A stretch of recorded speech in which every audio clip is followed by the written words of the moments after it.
நமது மிஷனரி இயக்கமானது 195 முழுநேர பணியாளர்களை கொண்டு ஒடிசா மாநிலத்தில் செயல்படுகிறது. நமது மிஷனரி இயக்கமானது இந்த ஆண்டில் ஒடிசா மாநிலத்தில் 6000 புதிய கிராமங்களுக்கு இயேசுவின் சுவிசேஷத்தை அறிவிக்கவும், ஆலயங்கள் இல்லாத இடங்களில் இந்த ஆண்டு 15 புதிய ஆலயங்களை கட்டவும், 30 புதிய முழுநேர மிஷனரிகளை அனுப்பவும் வேண்டும் என்ற தரிசனத்தோடு செயல்படுகிறது.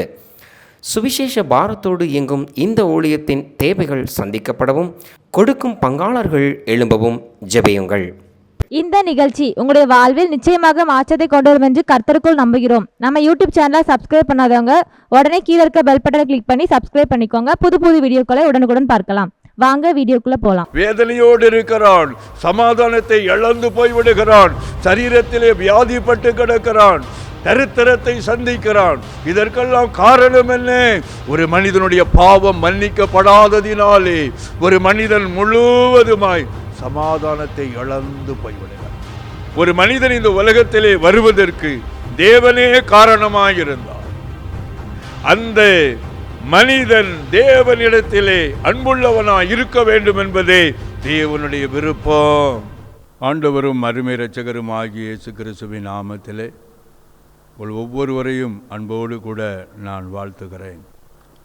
வேதமே வெளிச்சம் என்ற நிகழ்ச்சி மூலமாக உங்களை சந்திப்பதிலே நான் மிகுந்த மகிழ்ச்சி அடைகிறேன். இந்த நாளிலும் நாம் தியானத்துக்காக எடுத்துக்கொண்ட வேத பகுதி லூக்கா எழுதின சுவிசேஷ புத்தகம் 7வது அதிகாரம் 36, 37, 38 3 வசனங்களை நான் உங்களுக்காக வாசிக்கிறேன். பரிசேயரில் ஒருவன் தன்னுடனே போஜன பண்ண வேண்டுமென்று இயேசுவை வேண்டிக் கொண்டான். இயேசு அந்த பரிசேயனுடைய வீட்டில் பிரவேசித்து பந்தியிருந்தார். அப்பொழுது அந்த ஊரில் இருந்த பாவியாகிய ஒரு ஸ்திரீ அவர் பரிசேயன் வீட்டிலே பந்தி இருக்கிறதை அறிந்து ஒரு பரணியில் பரிமள தைலம் கொண்டு வந்து அவருடைய பாதங்களின் அருகே பின்னாக நின்று அழுது கொண்டு அவருடைய பாதங்களை தன் கண்ணீரினால் நனைத்து தன் தலைமயிரினால் துடைத்து அவருடைய பாதங்களை முத்தம் செய்து பரிமள தைலத்தை பூசினாள். பிரியமானவர்களே, இயேசு குறிப்பிட்ட ஒரு ஊருக்கு ஊழியத்துக்காக போயிருக்கிறார். அந்த இடத்திலே இயேசு போய் பிரசங்கம் பண்ணினார். அந்த பிரசங்கத்தை அநேகர் கேட்டார்கள். இயேசு அந்த இடத்திலே வியாதியஸ்தர்களை சுகமாக்கினார். இயேசு வசனத்தை பிரசங்கம் பண்ணினார். பின்பு அந்த ஊரிலே சீமோன் என்ற பரிசேயன் இயேசுவை தன்னுடைய வீட்டிற்கு அழைத்து கொண்டு வந்தான். அவருக்கு போஜனம் கொடுக்கும்படியாக அவரை அழைத்து கொண்டு வந்து அமர வைத்திருந்தார். அந்த சமயத்திலே அந்த ஊரிலே ஒரு பாவியாகிய ஸ்திரீ இயேசுவை சந்திக்கும்படியாக அவள் தன் கைகளிலே பரிமள தைலத்தை எடுத்துக்கொண்டு அவள் இயேசுவை தேடினாள். இங்கு பிரசங்கம் பண்ண வந்த போதகர் எங்கே? அவர் எங்கே போனார்? அவள் தேடி அந்த ஊரிலே அலைந்த போது சீமோன் என்ற பரிசேயனுடைய வீட்டிலே இருப்பதை கேள்விப்பட்டாள். இயேசுவை பார்க்கும்படிக்கு வந்தாள். தயக்கத்தோடு கூட அவள் வந்தாள். அவள் உள்ளே வரும்போது அவளை பரிசேயனும் அவன் குடும்பத்தாரும் அங்கிருந்த அத்தனை பேரும் பார்த்து கொண்டே இருக்கிறார்கள். ஏனென்றால் அவள் ஒரு பாவியாகிய ஸ்திரீ, வெளிப்படையாக எல்லாருக்கும் முன்பாக பாவம் செய்தவள். தான் பாவம் செய்கிறோம் என்பதை குறித்த கொஞ்சமும் வெட்கப்படாதவள். துணிச்சலோடு அவள் வாழ்ந்து கொண்டிருந்தாள். தன் இஷ்டப்படி பாவத்தை செய்து கொண்டு வாழ்ந்த மகள். அவள் அங்கே வந்து நின்றாள். இயேசுவுக்கு பின்னாலே நின்று கொண்டு அவள் அழுது கொண்டே இருந்தாள். அவள் ஏன் அழ வேண்டும்? எதற்காக அழுகிறாள்? இத்தனை காலம் அவள் தன் இஷ்டப்படி பாவத்திலே வாழ்ந்தாள். ஆனால் இன்று அவள் இயேசுவுக்கு பின்னாக நின்று அழுகிறாள். அவள் கண்களிலே கண்ணீர் தாரை தாரையாய் வடிகிறது. ஏன் அவள் அழ வேண்டும்?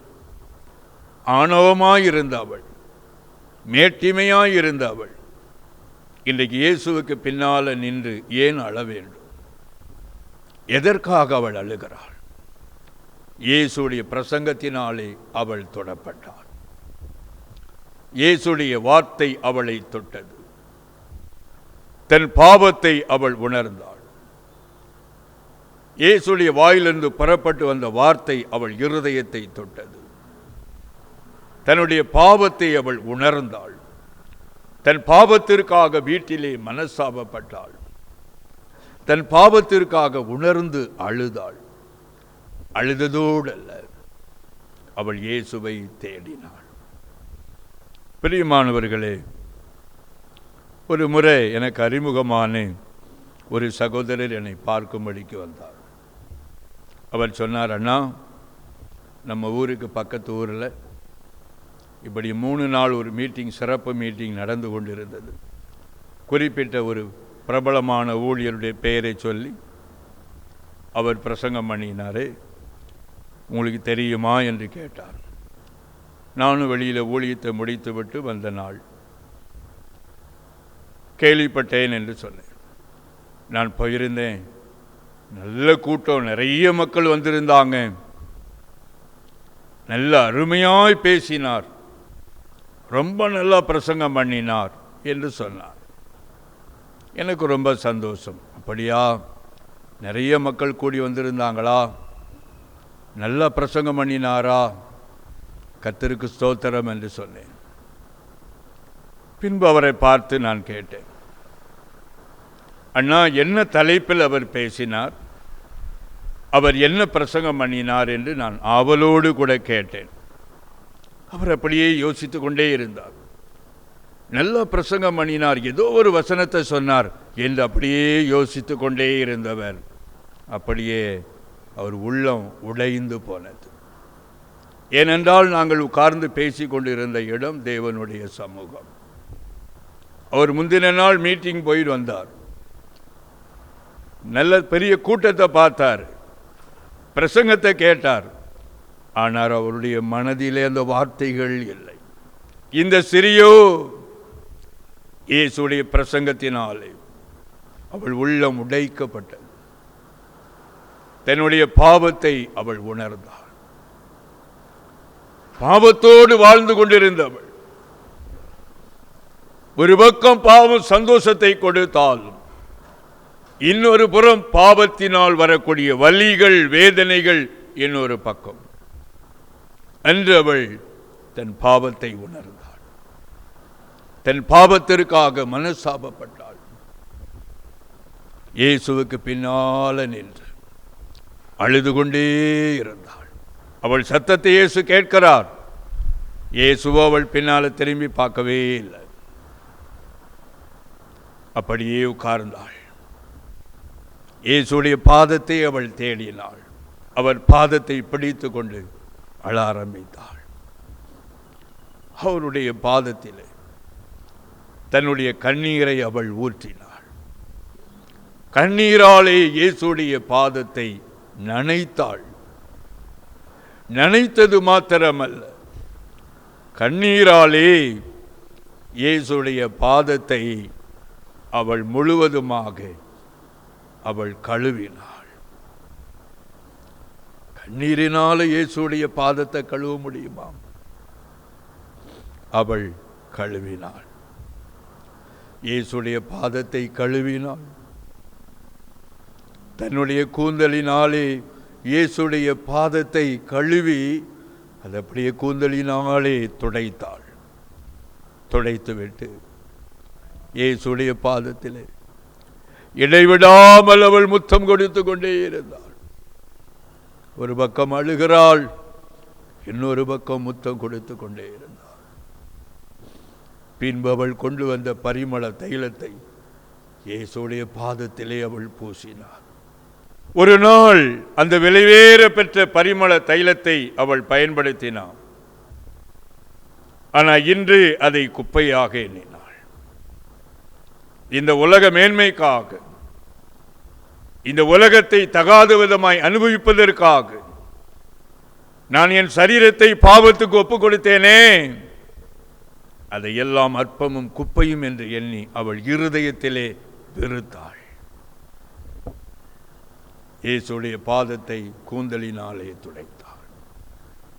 அதை பார்த்து கொண்டிருந்த சீமோன் தன்னுடைய இருதயத்திலே அவன் இயேசுவை வேறு விதமாய் சிந்திக்கிறான். இயேசுவுக்கு இந்த ஸ்திரீக்கு என்ன தொடர்பு? ஏன் இந்த ஸ்திரீ இயேசுவை பின்தொடர்ந்து அழ வேண்டும்? இயேசு சீமோனை பார்த்து கேட்டார், சீமோனே, நான் வீட்டுக்கு வந்தது முதற்கொண்டு நீ என் கால்களை கழுவ தண்ணீர் தரல. ஆனால் இவளோ கண்ணீரினாலே என் பாதத்தை கழுவினாள், கூந்தலினாலே துடைத்தாள் என்று சொன்னான். அவன் உணர்ந்து கொள்ளும்படியாக ஒரு நிகழ்வை இயேசு சொன்னான். ஒருவனிடத்திலே 2 பேர் கடன்பட்டிருந்தார்கள். ஒருவன் 500 வெள்ளிக்காசு கடன்பட்டிருந்தான், மற்றவன் 50 வெள்ளிக்காசு கடன்பட்டிருந்தான். கொடுக்க திராணியற்ற போது அவர்கள் இருவருக்கும் அந்த மனிதன் கடனை மன்னித்து விட்டான். அப்பொழுது இவர்களில் யார் அவனிடத்திலே அதிகமாய் அன்பு கூறுவார்கள் என்று கேள்வி எழுப்பின பொழுது அவன் சொல்லுகிறான், 500 வெள்ளிக்காசு மன்னித்து விட்டவன் அதிகமாய் அன்பு கூறுவான். அதைத்தான் அவள் செய்தாள், அதைத்தான் அவள் செய்தாள். பிரியமானவர்களே, என்னுடைய 24வது வயதிலே ஆண்டவர் என்னை இரட்சித்தார். பாவத்தினால், சாபத்தினால், சாத்தானுடைய பிடியில் மிகுந்த வேதனைக்குள் இருந்த என்னை இயேசு தேடி வந்தார். இனி இந்த உலகத்தில் நம்மால் வாழ முடியாது, இந்த உலகத்தில் ஜெயிக்க முடியாது, நம்முடைய வாழ்க்கையை முடித்து கொள்ளுவோம் என்று தீர்மானித்து தூக்கு கயிறை தெரிந்து கொண்டு தற்கொலை செய்ய தீர்மானித்த அந்த இரவுதான் அந்த இருட்டு அறைக்குள்ளே இயேசு என்னை சந்திக்கும்படிக்கு பிரகாசமான வெளிச்சத்தின் மத்தியில் இயேசு வந்தார். மகனே, உன் பாவத்தை அறிக்கையிடு என்ற ஒரே சத்தம். அந்த பாவம்தான் என்னுடைய வாழ்க்கையில் இருந்த சமாதான குறைவு, என்னுடைய வாழ்க்கையில் இருந்த தரித்திரம், என்னுடைய வாழ்க்கையிலே என் சரீரத்திலே நான் அனுபவித்த வியாதியின் கொடுமைகள். இயேசு பாவத்தை மன்னித்தார், பாவத்திலிருந்து விடுதலை கொடுத்தார். இயேசுவின் பாதத்திலேயே நான் விழுந்து கிடந்தேன், இயேசுடைய பாதத்திலேயே நான் அழுது கொண்டே இருப்பேன். அந்த அனுபவம் புதுமையாயிருந்தது. இயேசு என் பாவத்தை மன்னித்து விட்டார். அழுது அழுது அழுது அழுது நன்றி சொல்லிக்கொண்டே இருந்தேன். ஒரு நாள் ஆண்டவரிடத்திலே ஜெபம் பண்ணி கொண்டிருக்கும் பொழுது ஒரு கேள்வியை நான் எழுப்பினேன். ஆண்டவரே, 24 வயது வரைக்கும் பாவம் செய்யும்படிக்கு என்னை விட்டுவிட்டீரே, ஏன்? எதற்காக? என்னை சிறு வயதிலேயே ரட்சித்திருக்க கூடாதா? 24 வயது வரைக்கும் என்னை ஏன் அப்படியே விட்டுவிட்டீர் என்று கேட்டேன். அப்பொழுது தேவனுடைய சத்தம் உண்டானது. இந்த அதே வசனத்தை ஆண்டவர் உணர்த்தினார். மகனே, ஒருவனிடத்தில் 500 வெள்ளிக்காசு ஒருவன் கடன்பட்டிருந்தான், ஒருவன் 50 வெள்ளிக்காசு கடன்பட்டிருந்தான். கொடுக்க திராணி இல்லாத போது அவர்கள் இருவருக்கும் அவன் கடனை மன்னித்தான். இவர்களில் எவன் அவனை அதிகமாய் அன்பு கூறுவான்? 500 வெள்ளிக்காசை மன்னித்து விட்டவன் அதிகமாய் அன்பு கூறுவான். நீ என்னை அதிகமாய் நேசிக்க வேண்டும் என்பதற்காக நான் 24 வயது வரைக்கும் நான் உனக்காக காத்து கொண்டே இருந்து இந்த வயதிலே நான் உன்னை சந்தித்தேன் என்று சொன்னார். அப்பொழுது நான் இன்னும் அதிகமாய் அழுதேன். ஆண்டவரே, நீர் எவ்வளவு நல்லவர் என்று. பிரியமானவர்களே, இந்த உலகத்திலே ஆசீர்வாதங்களிலெல்லாம் ஒரு பெரிய ஆசீர்வாதம் இருக்குமானால் ஒரு மனிதனுடைய பாவத்தை தேவன் மன்னிப்பது. தேவன் ஏன் மன்னிக்க வேண்டும்? பெற்றோருடைய திட்டப்படி நாம் இந்த உலகத்தில் வரல. தேவனே ஒவ்வொரு மனிதனையும் தாயின் கருவிலே வைத்தார். ஒரு மனிதன் இந்த உலகத்திலே வருவதற்கு தேவனே காரணமாயிருந்தார். அந்த மனிதன் தேவனிடத்திலே அன்புள்ளவனாய் இருக்க வேண்டும் என்பதே தேவனுடைய விருப்பம். ஆனால் தேவனுக்கு விரோதமான பாவத்தை ஒரு மனிதன் செய்யும் பொழுது இரவும் பகலும் அந்த பாவியின் நிமித்தமாக ஆண்டவர் துக்கப்படக்கூடியவராயிருக்கிறார்.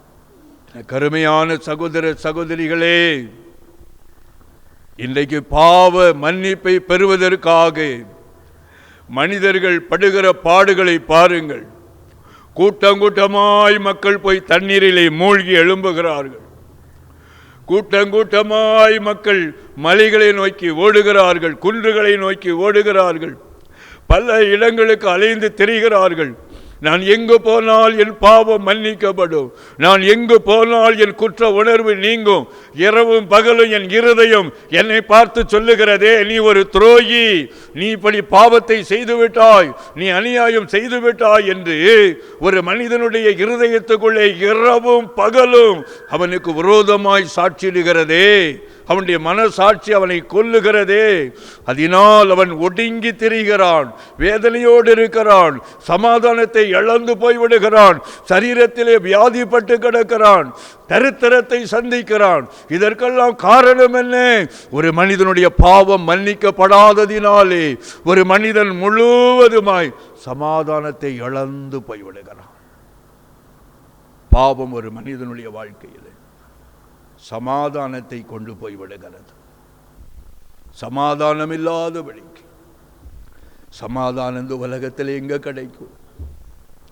ஐயா, என் பாவம் தானே. அதனால மனிதன் பாவ மன்னிப்பிற்காக ஏதோ செய்கிறான். இரவு பகலாய் சமாதானம் இல்லை. ஒரு மனிதன் இன்னொரு மனிதனுக்கு செய்யக்கூடிய துரோகங்கள் அவனை இரவும் பகலும் பாதித்து கொண்டே இருக்கிறது. சமாதானத்தை அவன் இழந்து விடுகிறான். இந்த உலகத்திலேயே மிகப்பெரிய ஆசீர்வாதம் ஒரு மனிதன் பாவ மன்னிப்பை பெற்றுக்கொள்வது. பாவத்திலிருந்து விடுதலை எங்கே? வழி எங்கே? பாவத்திற்காக முழு உலகத்தின் பாவத்தை சுமந்து அடிக்கப்பட்ட ஆண்டவர், நொறுக்கப்பட்டவர், சிலுவையிலே அடிக்கப்பட்டவர், ஒரு சொட்டு இரத்தம் இல்லாமல் சிந்தி கொடுத்த ஆண்டவர்.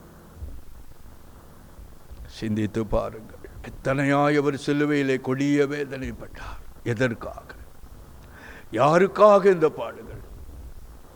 உங்க சரீரத்தில் இருக்கிற வியாதி எடுத்து போட, உங்க உள்ளத்தில் குற்ற உணர்வினாலே இரவு பகலாய் வாதிக்கப்படுகிறீங்களே, இரவு பகலா துக்கப்பட்டு கொண்டிருக்கீங்களே, அதிலிருந்து உங்களை விடுதலையாக்குவதற்காக சில ஆண்டுகளுக்கு முன்பாக நம்முடைய பணித்தளத்தில் இயேசு கிறிஸ்துவினுடைய வாழ்க்கை வரலாறை குறித்த படக்காட்சி கிராமம் கிராமமாய் காண்பிக்கப்பட்டது. இப்பொழுது அந்த ஊழியம் தொடர்ந்து நடைபெற்று கொண்டே இருக்குது. புதிய கிராமங்களுக்கு இயேசுடைய வாழ்க்கையை குறித்ததான படக்காட்சியை நாம் காண்பிப்பதுண்டு. அப்படி குறிப்பிட்ட ஒரு கிராமத்தில் திரள் மக்கள் கூடியிருக்கிறாங்க. அந்த படக்காட்சி காண்பிக்கப்பட்டு அதனூடாய் சுவிசேஷம் சொல்லப்பட்டது. இப்போ எல்லாம் முடிந்து விட்டது. ஜனங்கள் எல்லாரும் கலைந்து போய்விட்டார்கள். அதிலே 3 ஸ்திரீகள் மாத்திரம் உட்கார்ந்திருந்த இடத்தில் அப்படியே உட்கார்ந்து கொண்டு அவர்கள் அழுது கொண்டே இருந்தார்களாம். தேம்பி தேம்பி அழுது கொண்டிருந்தார்களாம். அப்பொழுது அங்கிருந்த மிஷனரி ஒருவர் அவர்களிடத்தில் போய், அம்மா நீங்கள் ஏன் அழுறீங்க, எதற்காக அழுறீங்க? 3 பேரும் ஒரே வார்த்தையை சொல்லி அழுதார்களா, இந்த தெய்வமாவது எங்களை காப்பாற்றும் என்று பார்த்தோம். ஆனால் இந்த தெய்வம் திருப்பி ஒரு அடி கூட அடிக்கலையே. இந்த தெய்வத்தை எவ்வளவு அடித்தாங்க, எவ்வளவு கொடுமைப்படுத்தினாங்க, எவ்வளவோ அடிபட்டார், எவ்வளவாய் இரத்தத்தை சிந்த வைத்தாங்க, திருப்பி அடிக்கவே இல்லையே. இந்த இயேசு முழுவதும் அடிபட்டு கொண்டே இருந்தார். இவர் எப்படி எங்களை காப்பாற்ற முடியும்? அந்த 3 பேர் மத்தியிலும் அந்த மிஷினரி கண்ணீரோடு நின்று, இயேசு ஏன் இந்த உலகத்தில் வந்தார், யாருக்காக இரத்தத்தை சிந்தினார், ஏன் அவர் மரித்தார், எதற்காய் உயிர்த்தெழுந்தார் என்பதை சொல்லி அவர்கள் இருதயத்தில் இருந்த அந்த முக்காடை எடுத்து போட்டு அவர்கள் பாவத்திற்காக மனசாபப்பட்டு அழுது அன்று அவர்கள் தன்னை ஒப்பு கொடுத்தார்கள். அந்த இடத்திலே ஒரு ஆலயம், ஒரு திருச்சபை உருவாக அந்த 3 சகோதரிகளும் காரணமாய் ஒரு நாள் அவர்களை அஸ்திவார கற்களாய் கர்த்தர் ஏற்படுத்தினார். பிரியமானவர்களே, பாவம் இந்த உலகத்தில் ஒரு மனிதனுடைய வாழ்க்கையிலே வேதனையை கொடுப்பது பாவம். ஆண்டவர் ஒரு மனிதனை ஆசீர்வதிக்க தடையா இருப்பது பாவம். ஒரு மனிதனுடைய சரீரத்திலே வியாதியினாலே இரவும் பகலும் மரணத்தை எண்ணிக்கொண்டு பயந்து கொண்டிருப்பதற்கு காரணம் பாவம். பாவ மன்னிப்பை பெறாததே காரணம். பாவ மன்னிப்பை பெற்ற ஒரு நிச்சயம் உண்டா? கொஞ்சம் சிந்தித்து பாருங்கள். பிரியமானவர்களே, இயேசு ஒரு மனிதனுடைய வாழ்க்கையிலே வரும் பொழுது முதலாவது அவனுடைய பாவத்தை மன்னிக்கிறார். அவன் பாவத்தை அடையாளம் காட்டுகிறார். எந்த மனிதனுக்குள்ளெல்லாம் பாவத்தை குறித்த மனசாபம் வருகிறதோ அந்த மனிதன் நீதிமானாக்கப்படுகிறான். எந்த மனிதனெல்லாம் வசனத்தை கேட்கும் பொழுது இருதயத்திலே குத்தப்படுகிறானோ அவர்களெல்லாம் இயேசுவினாலே ரட்சிப்பை பெறுகிறார்கள். நம்முடைய தேசத்திலே கொரோனா கொள்ளை நோய் வந்த காலம் 2-3 அலைகளாக நம்முடைய தேசத்தை அந்த கொள்ளை நோய் அழக்கழித்த காரியங்களை நாம் நன்றாய் கேள்விப்பட்டிருக்கிறோம், அறிந்திருக்கிறோம், கண்கூடாய் பார்த்திருக்கிறோம். லட்சக்கணக்கான உயிர்கள் போனது. கூட்டம் கூட்டமாய் ஜனங்கள் செத்து மடிந்தார்கள். எங்கு பார்த்தாலும் பிணத்தை அடக்கம் பண்ணுவாரற்ற ஒரு நிலை இருந்தது. எந்திரங்களை வைத்து குழிகளை தோண்டி மொத்தமாய் மரித்தோரை தூக்கி உள்ளே போட்டு அவர்களை எந்திரத்தை கொண்டே அடக்கம் பண்ணின கொடுமையான நிலை. எங்கு பார்த்தாலும் பதட்டம், எங்கு பார்த்தாலும் பயம். வீட்டுக்கு பால்காரன் வந்து அவனை பார்த்தா பயம், தெருவில் ஒரு வியாபாரி வந்து அவனை பார்த்தா பயம். ஐயோ, இவனுக்குள்ள கொள்ளை நோய் இருக்குமோ, இது நம்மை தொற்றிக் கொள்ளுமோ, பயம். எங்கு பார்த்தாலும் பயம். அண்டை வீட்டாரை பார்த்தால் பயம். நம்முடைய தேசமும் தேசத்தின் ஜனங்களும், இன்னும் சொல்ல போனா உலகத்தின் குடிகளும் எல்லோரும் கலங்கி தவித்து கொண்டிருந்த ஒரு காலம், இருள் சூழ்ந்த ஒரு காலம். எங்கு பார்த்தாலும் மரண ஓலம், எங்கு பார்த்தாலும் இழப்புகள், பரிதவிப்புகள். எல்லோருடைய வீடுகளுக்குள்ளும் கண்ணீர், பயம். பிரியமானவர்களே, அப்படிப்பட்ட ஒரு நாள் இந்த கொள்ளை நோய்க்காக உபவாசிக்க வேண்டும் என்று தீர்மானித்து ஒரு சிறு கூட்டமாய் ஜெபிக்க ஆயத்தப்பட்டோம். அந்த நாளை தீர்மானித்தாயிற்று. முந்தின இரவிலிருந்தே நான் பாரமடைந்து உபவாசித்து கொண்டிருந்தேன்.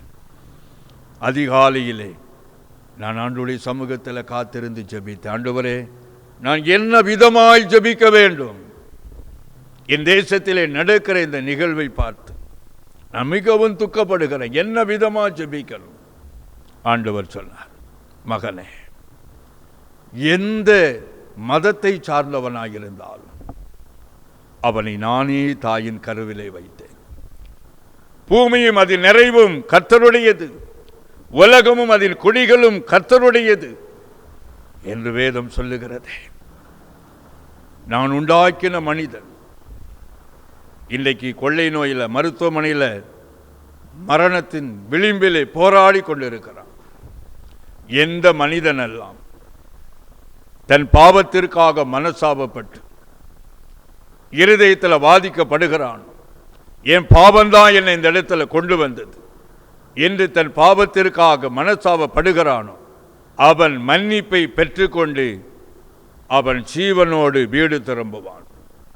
எந்த மனிதனெல்லாம் மருத்துவமனையிலும் மரண விளிம்பிலும் மனச்சாட்சியை மழுங்க பண்ணி கொண்டு அதையும் தாண்டி பாவத்திற்காக சற்றாகிலும் மன வருத்தப்படாமல் அவன் உலகத்தையும் பணத்தையும் நம்பி மருத்துவமனையில் படுத்திருக்கிறானோ அவர்களெல்லாம் மரித்து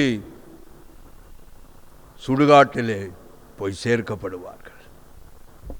அதனால் மருத்துவமனையிலே கொள்ளை நோய் தொற்றிலே ஜீவனுக்கு போராடி கொண்டிருக்கிறவர்கள் பாவ உணர்வடைய வேண்டும் என்பதற்காக நீங்கள் ஜெபம் பண்ணுங்கள் என்று ஆண்டவர் சொன்னார்.